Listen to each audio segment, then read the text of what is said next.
tudo bem? Boa noite. Tô gravando isso, 9h27 da noite, o horário que deu uma folguinha, silêncio no ambiente, tempo, enfim, vários fatores.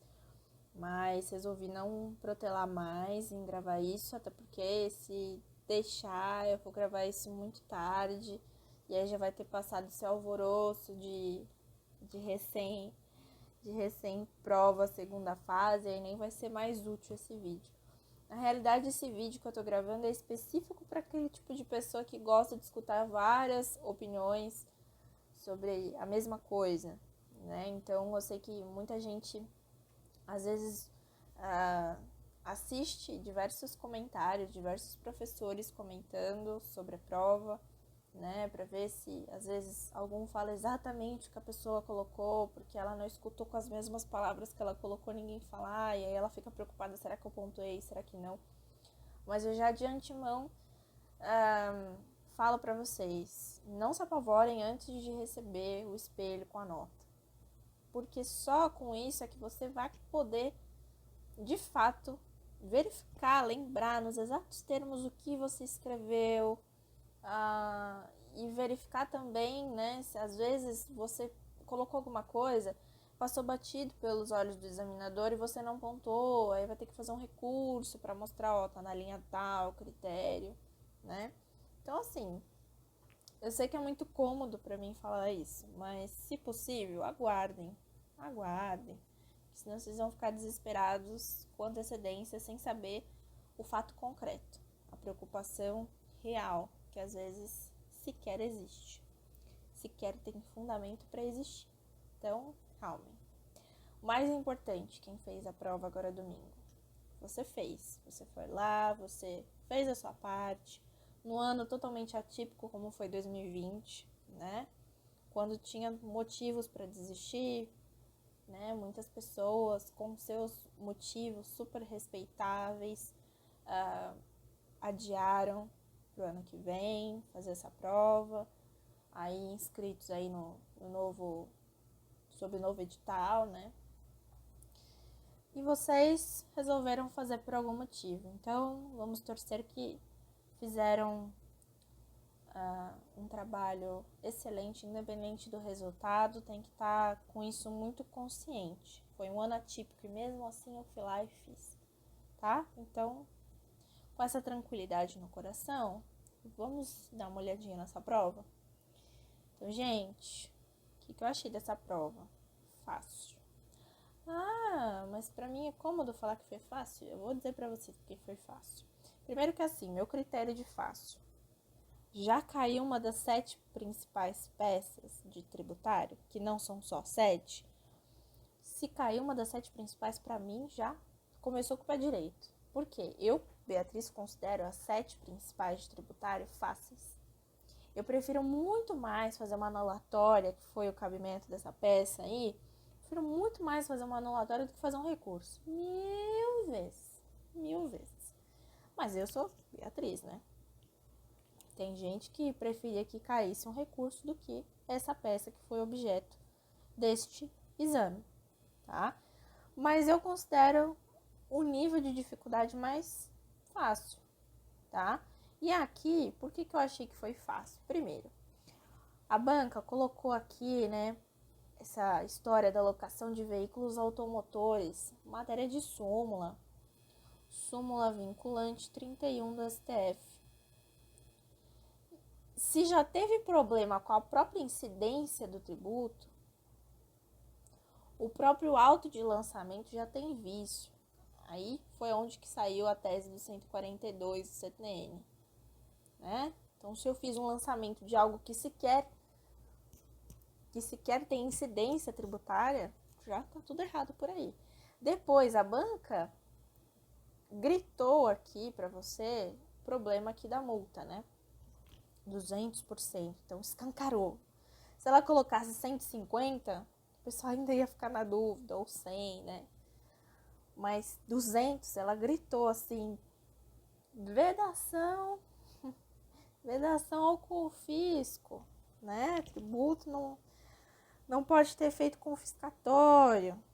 Então, sob meu ponto de vista, a banca gritou as teses, tá? Essa aqui do 142, mais sutil, mais raciocínio. Poxa, você tem problema com a incidência, né? No incidir ISS no caso concreto, esse lançamento nem deveria existir.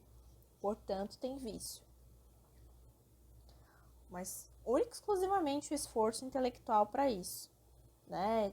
De resto, eu achei que a banca entregou. Então, do meu ponto de vista, o trabalhinho foi fazer esse jogo, sabe? De se não tem incidência nesse caso, então tem um vício no lançamento. E aí, aqui, né, sempre acontece isso nos enunciados da FGV. Se a banca te apresenta um enunciado que poderia ser cabível mais de uma peça, o que ela vai fazer? Dar algum indicativo de que não é a outra peça que você está pensando fazer. Então, você pensou em mandado de segurança repressivo, especialmente por conta da matéria da súmula, ela vem aqui e fala, ó, já se passou 6 meses da decisão, hein? Não queria falar nada. Por quê? Para falar do prazo decadencial de 120 dias. E afastar a possibilidade de você pensar em fazer um mandado de segurança. Tá?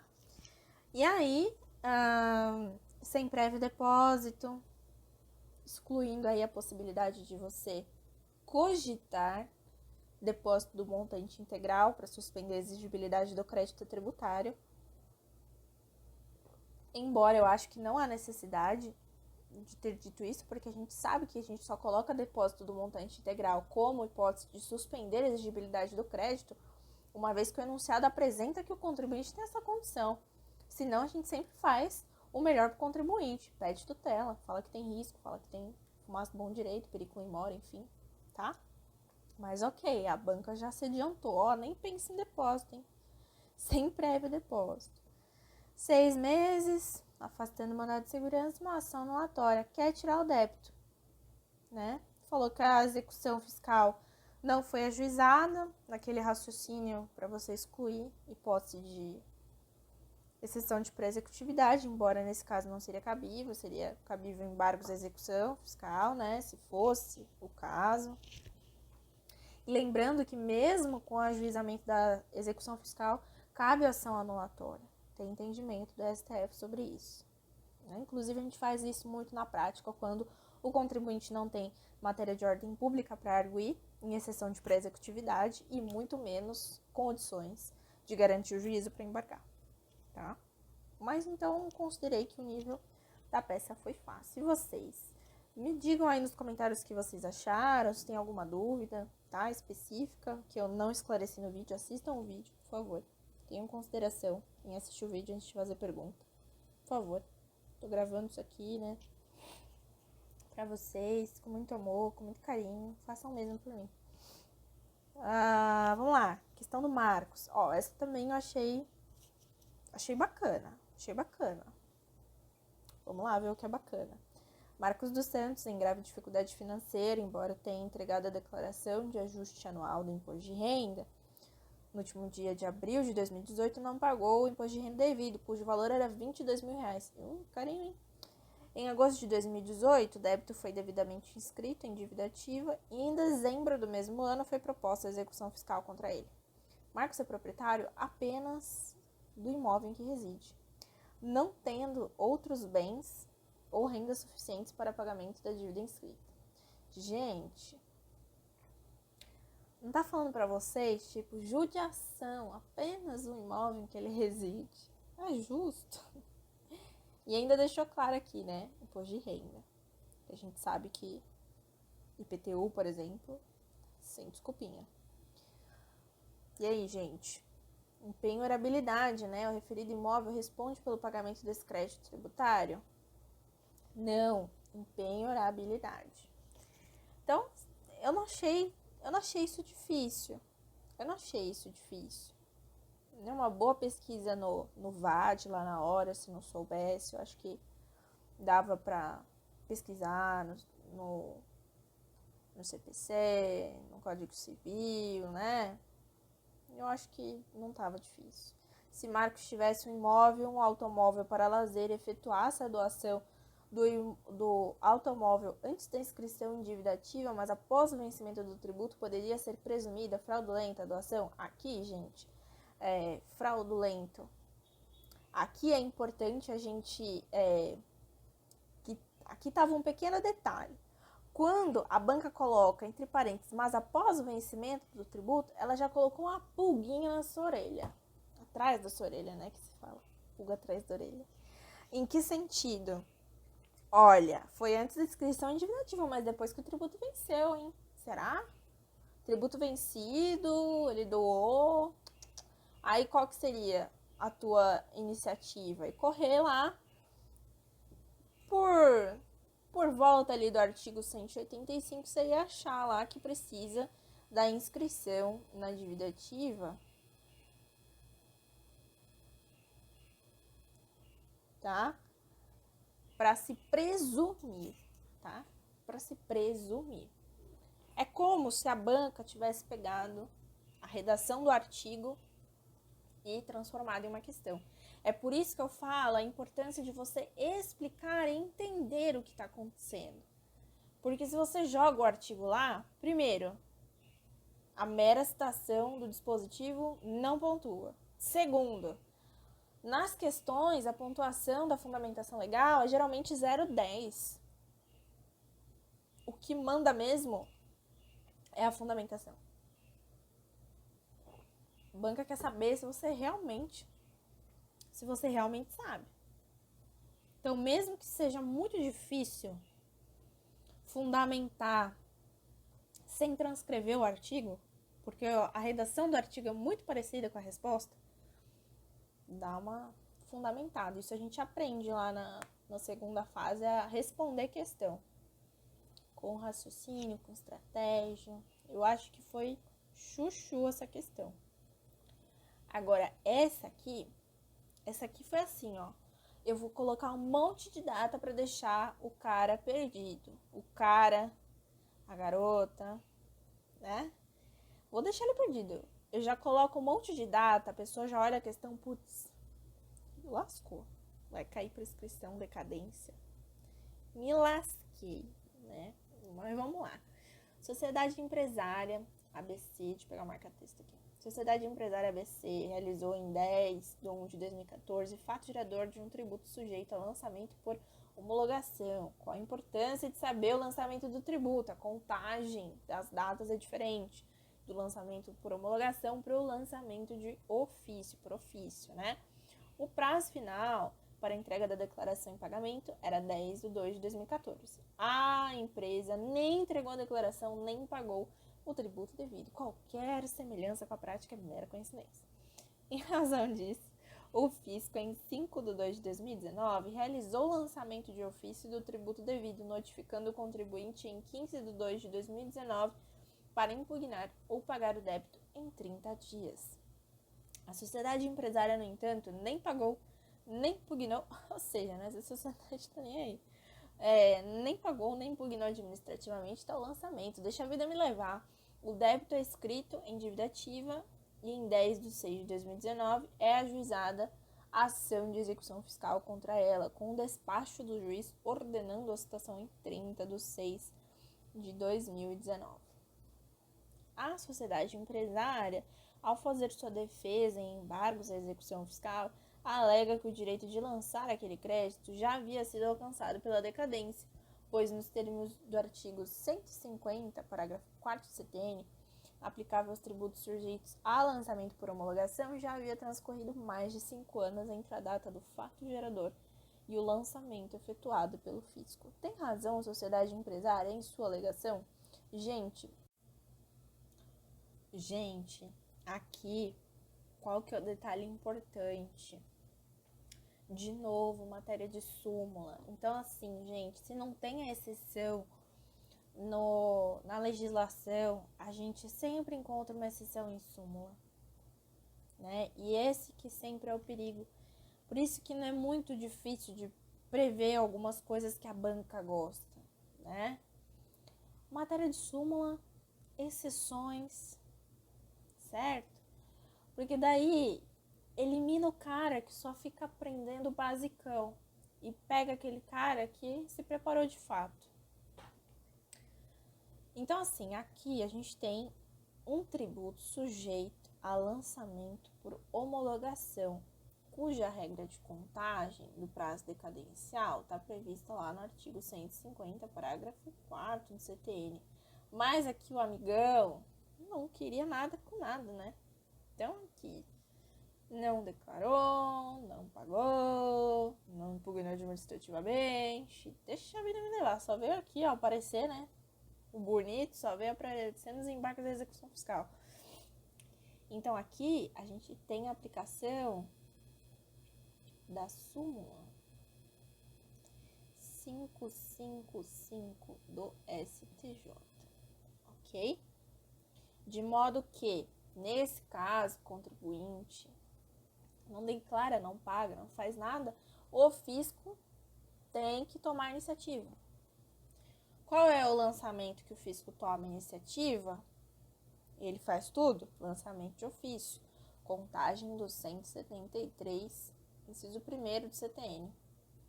Então, nesse caso, em virtude dessa súmula, a contagem não seria do 150, parágrafo 4º do CTN, mas sim pelo 173, inciso 1º.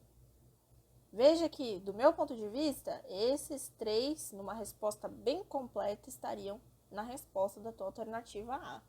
E mais a explicação, que muda tudo, né? Contagem muda tudo, gente. Olha só uma forma de contagem. De modo que aqui na letra A, a sociedade empresária não tem razão. Porque como a contagem não começou do fato gerador, como prescreve o parágrafo 4º do artigo 150, e sim nos termos do 173, inciso 1º, a contagem começa no exercício seguinte. Então, 2014, a contagem começou em 2015. 2015, 2016, 2017, 2018, 2019, 2020. Viu como muda tudo? Exercício seguinte, o zero, né? O zero. Então, 2015, 2016, 17, 18, 19, 20. Então, não tem razão a sociedade empresária. Agora, como eu digo, tudo muda, hein? Se a sociedade empresária tivesse declarado corretamente o tributo devido, mas não tivesse efetuado seu recolhimento, seria possível ajuizar a execução fiscal? Aí muda tudo. Por quê? Porque daí, neste caso, sim. Neste caso, sim. Porque daí aqui diz a súmula 436 do STJ, né, que a declaração já constitui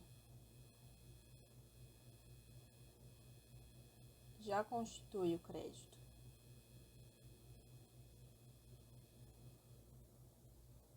Tá? Então, aqui a gente já começa a contar o prazo dos 5 anos. Perceba que assim, né? FGV pega a súmula, transforma em enunciado de peça. Pega a súmula, transforma em enunciado de questão. É isso que eu também faço nas questões inéditas. Só que eu exploro um pouquinho mais. Porque, né? Vamos preparar a pessoa pro pior. Daí se vem coisa fácil, ela já tá tranquila. E aí, gente, olha só, essa questão caiu uma similar já em exame passado, não vou saber o número, não peguei aqui pra falar pra vocês, simplesmente abri o tablet e vim gravar. Questão 3. O Brasil firmou um país não, o Brasil, desculpa gente, o horário. O Brasil firmou com um país, eu não vou editar isso, firmou com um país escandinavo signatário do GATT um tratado concedendo isenção de ICMS na importação de alguns produtos desse país estrangeiro e garantindo reciprocidade aos similares nacionais, quando importados pelo país estrangeiro. Um Estado membro da Federação Brasileira, já tendo sido o tratado internacional internalizado, não concordou com a perda da receita, que começou a sofrer como resultado de sua aplicação. Por isso, promulgou uma lei estadual revogando a isenção concedida. Gente, esse daqui vamos lá, eu falei que a prova é fácil, né? Mas esse aqui vou considerar de nível médio. Porque essa daqui, se você não estudou nada, nenhuma questão de exame anterior, se você principalmente não pegou a questão que já foi cobrada parecida de exame anterior, você pode ter tido uma certa dificuldade de saber de fato com o que fundamentar. Na B tá um pouco mais claro. Mas na A, talvez você ficasse assim, opa, o que eu coloco aqui? Eu sei a resposta, mas não sei fundamentar. Tipo isso. Então vamos lá. Letra A. Tal isenção de ICMS pode ser concedida mediante tratado em que os Estados membros da federação não são parte. Deixa eu pegar o carregador, peraí. O diferentão nessa questão, gente, é mostrar que não foi a União que firmou, foi a República Federativa do Brasil. E aí, sob esse pressuposto, dizer que não tem isenção heterônoma, né? Isso aqui tá na... Por que isso? União dando pitaco em tributo estadual? Não é a União, é a República Federativa do Brasil, né? E aí você fundamenta no 151, inciso 2º da Constituição, que fala sobre isenção heterônoma, nos moldes já do gabarito, gente, de outra questão que caiu sobre a mesma coisa, só que em exame passado. Só que do exame passado, se eu não me engano, não no passado, né? Em exames anteriores, eu não sei o número do exame. Desculpa, não peguei, gente, mas já caiu. Se vocês pesquisarem GAT, segunda fase, questão, vocês vão ver que já caiu em outro exame.